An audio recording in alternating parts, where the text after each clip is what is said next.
অবস্থায় থাকবো। আগামী নির্বাচন অবশ্যই পিয়ার পদ্ধতিতে হতে হবে। আর যতদিন পর্যন্ত ফয়সালা না হবে ততদিন পর্যন্ত নির্বাচন হতে দেওয়া হবে না।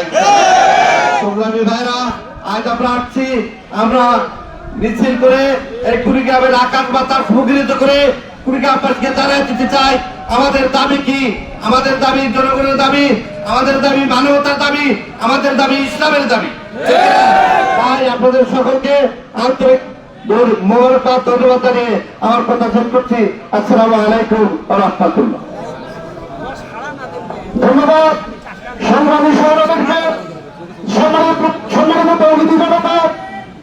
এ পর্যায়ে বক্তব্য রাখবেন গণমানুষের প্রিয় সংগঠন বাংলাদেশ জামাত ইসলামী কুড়িগ্রাম জেলা শাখার সম্মানিত কর্ম পরিষদ সদস্য, সম্মানিত বাইতুল্লাহ সেক্রেটারি জনাব মোহাম্মদ তৌহিদুল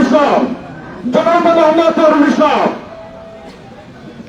আউযু বিল্লাহি মিনাশ শাইতানির রাজিম। বিসমিল্লাহির রহমানির রহিম। 5 দফার দাবিতে বিক্ষোভ মিছিল ও সমাবেশ। আজকের সমাবেশের তৌহিদি জনতা, আসসালামু আলাইকুম ওয়া রাহমাতুল্লাহ। ওয়া আলাইকুম আসসালাম। আপনারা কেমন আছেন? আলহামদুলিল্লাহ।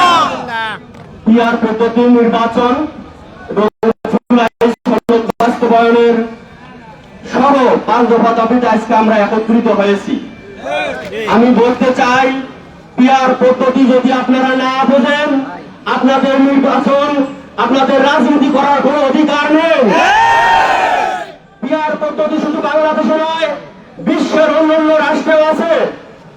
পর্তুগালে আছে, শ্রীলঙ্কায় আছে, জার্মানিতে আছে এবং অসংখ্য রাষ্ট্রে পিয়ার পদ্ধতি চালু আছে। আপনারা জানেন 5ই আগস্টের পর আহত এবং শহীদের পরিবারদেরকে বাংলাদেশ জামাত ইসলামী প্রতিটি ঘরে ঘরে যা তাদের সেবা দিচ্ছে। আর অন্য একটি দল তারা টেন্ডারবাজি করতেছে, লুণ্ঠন করতেছে, ইসলাম দখল করতেছে। এটা হলো বাংলাদেশের চিত্র। তারা প্রতিছবিতে আপনারা দেখছেন ডাকসু নির্বাচন সহ সারা দেশে একটি এর প্রভাব তৈরি হয়ে গেছে। একটা সাধারণ লোক জানে যে সাধারণত ডাকসু নির্বাচনের যদি আপনারা পাননি, সারা দেশের চিত্র কি হবে এটা জনগণ আপনাদের গরিব বুঝিয়ে পাইছে।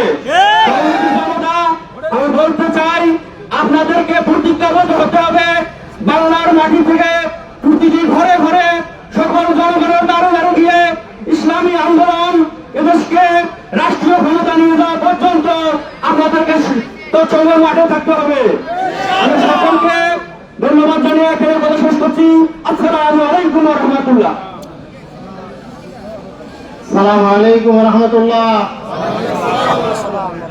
ভালো আছেন তো সবাই? আলহামদুলিল্লাহ। সুস্থ আছেন তো?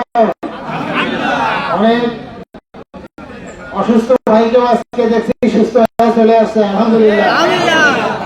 অনেক বুড়া মানুষকেও দেখছি যুবক হয়ে চলে আসছে, আলহামদুলিল্লাহ। এখন আমাদের দাবি আদায়ের সময়, এই জন্য এই দাবি আদায় আমরা সবাই সোচ্চার। এখনই আমরা মিছিল শুরু করব। আমাদের নিয়ম শৃঙ্খলা সব ঠিক রেখে আমাদের মিছিল করা লাগবে।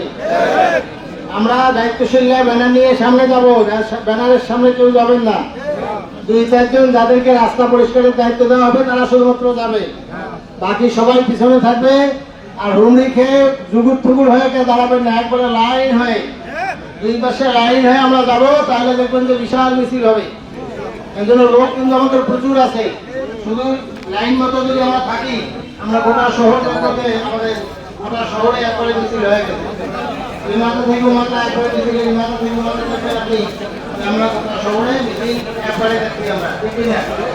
এরকম ভাবে আমরা যাবো। আপনারা